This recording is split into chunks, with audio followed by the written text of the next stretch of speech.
Commodity outlook में हमारे साथ में जुड़ रहे हैं अजय केडिया जी। केडिया एडवाइजरी से आते हैं, देश का बड़ा नाम है उनकी कंपनी भी और वो भी, और बहुत अच्छे से समझते हैं, बहुत बारीकी से देखते हैं पूरे कमोडिटी सेक्टर को और पूरे बाजारों को, और वहां से ऐसी जानकारी, ऐसी चीजें निकाल करके लाते हैं जो हमें बताती है कि आगे बाजार का ट्रेंड किस तरीके से पकड़ सकता है।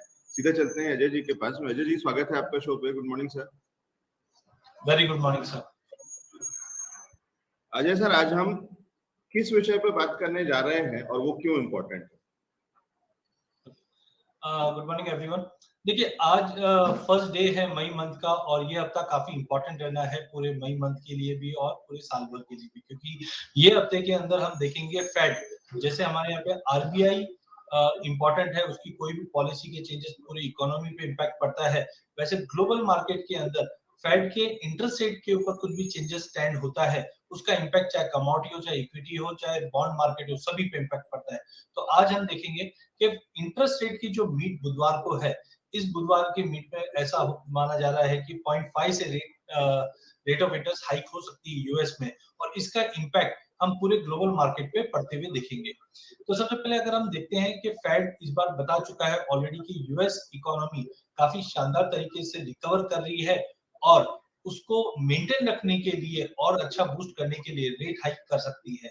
ज्यादा करके हम देखते हैं कि कोई भी इकोनॉमी बूम होती है या इकोनॉमी जब जंप अप करती है, तो यहाँ पे एक तरह का असेट बबल भी बनता है, क्योंकि इन्फ्लेशन हम देख रहे हैं कि चाहे हम एनर्जी इन्फ्लेशन की बात करें, चाहे फूड इन्फ्लेशन की बात करें, पिछले 6-8 महीनों के अंदर सभी कमोडिटी के भाव में जबरदस्त तेजी होने की वजह से इन्फ्लेशन का फियर बन चुका है। ऑलरेडी यूएस की अगर हम बात करें तो 40 साल के हाई पे इन्फ्लेशन के आंकड़े पहुंच चुके हैं।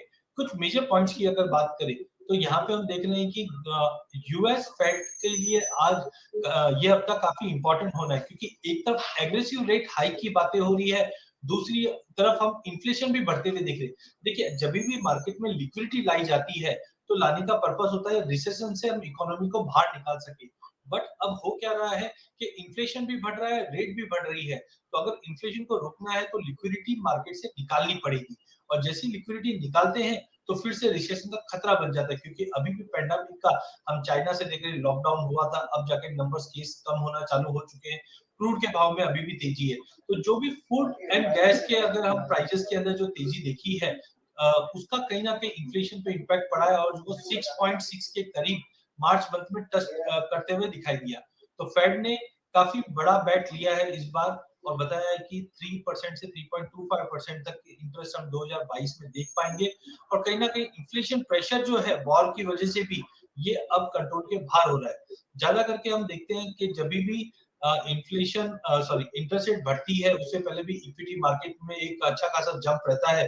तो ऑलरेडी हमने देखा कि इक्विटी मार्केट, ग्लोबल मार्केट की, चाहे हम डोमेस्टिक की बात करें, सभी में एक अच्छा खासा हमने जंप आते हुए देखा है। फेड ने 3 और 4 तारीख को जो मीट है, यहाँ पे 0.5 से रेट हाइक करेगा, ये ऑलरेडी हमने देख चुके हैं। एक्सपेक्टेशन बताया जा रहा है कि 2024 तक ये रेट हाइक कंटिन्यू रहेगा, क्योंकि जो इन्फ्लेशन पहले उम्मीद कर रहे थे कि 2% का जो टारगेट था, but because of war, because of crude, ये अब बढ़कर 6% के ऊपर आ गए। ये थोड़ा चिंताजनक है। तो अब हमको देखना है कि ये 3 और 4 तारीख की जो मीटिंग है, फर्स्ट टाइम रेट हाइक ऐसी होगी जहां पे कहीं ना कहीं पूरे ग्लोबल मार्केट पे इसका इम्पैक्ट पड़ता रहेगा।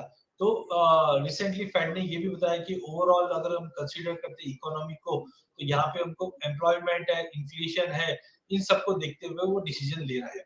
एक खास चार्ट है जो आज आपके लिए लाया हूं मैं, यहाँ पे बता रहे हैं, ब्लूमबर्ग के हवाले से एक रिपोर्ट में बताया गया था कि जब भी इंटरेस्ट रेट हाइक होती है पहली बार, तो आप देख सकते हैं 1983, 87, 88, 94, 97, 99, 2004, 2015, यहाँ पे हमने देखा जब जब इंटरेस्ट रेट हाइक होती है काफी समय के बाद, तो पहले 3 महीने के अंदर इक्विटी मार्केट जो S&P 500 है, इक्विटी मार्केट में ओवरऑल 50% ऑफ टाइम पहले 3 महीने में तेजी बनती है।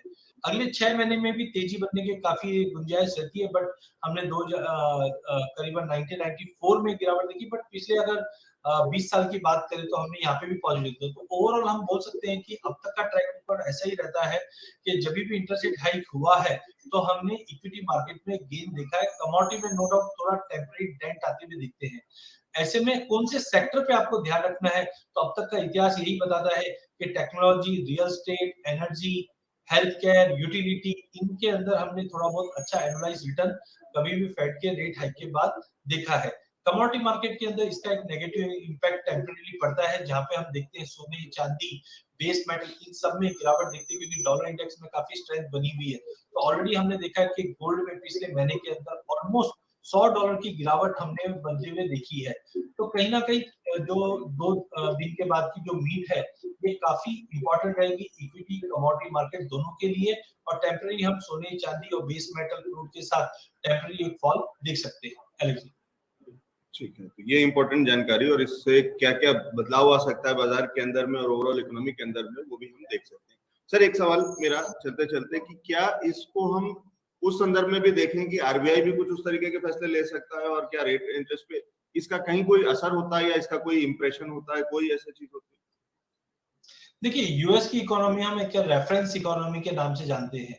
जब यूएस ऐसे कोई स्टेप लेता है तो उसका इम्पैक्ट ग्लोबल सेंट्रल बैंक पे पड़ता है। इसके अलावा हमने ऑलरेडी देखा है कि काफी सेंट्रल बैंक अब रेट हाइक करने के पोजीशंस पे आ चुके हैं। हमने यूरोप से भी, ब्रिटेन से भी देखे हैं कि जो बॉन्ड बाइंग प्रोग्राम हो रहे थे या लिक्विडिटी डाली जा रही थी, वो कम हो गई।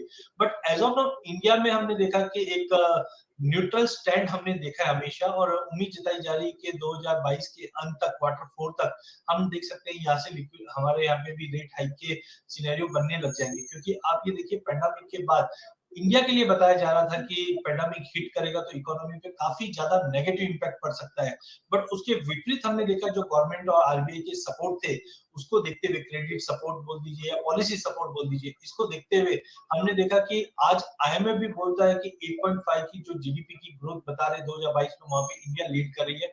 इनफैक्ट इसको सपोर्ट करने के लिए जीएसटी के नंबर आप देख लीजिए, आज करीबन हम 1,68 करोड़ के आसपास का कलेक्शन है, और पिछले 10 महीने से 1 लाख के ऊपर का कलेक्शन कंटिन्यू चल रहा है। तो ये दर्शाता है कि जो गवर्नमेंट और आरबीआई ने अब तक के जो स्टैंड लिए वो पॉजिटिव, बट हाँ, फेड अगर रेट हाइक एग्रेसिवली करता है तो आरबीआई को भी इस चीज के ऊपर देखना पड़ेगा। तो आई थिंक जो हम Q4 की बात कर रहे थे, तो मे बी पॉसिबल है कि Q3 एंड तक, क्योंकि जब इंटरनेशनल सेंट्रल बैंक बोलते हैं कि एवरीथिंग इज कंट्रोलिंग और इकोनॉमी इंप्रूव हो रही है, जबकि इंडिया के नंबर्स हम उनके बेहतर है काफी, तो आई थिंक Q3 के अंत तक आरबीआई भी इसको रिव्यू करते हुए दिखाई देगी। जी, बहुत बढ़िया। तो ये जानकारी फेड रेट पे और बहुत सारी चीजों पे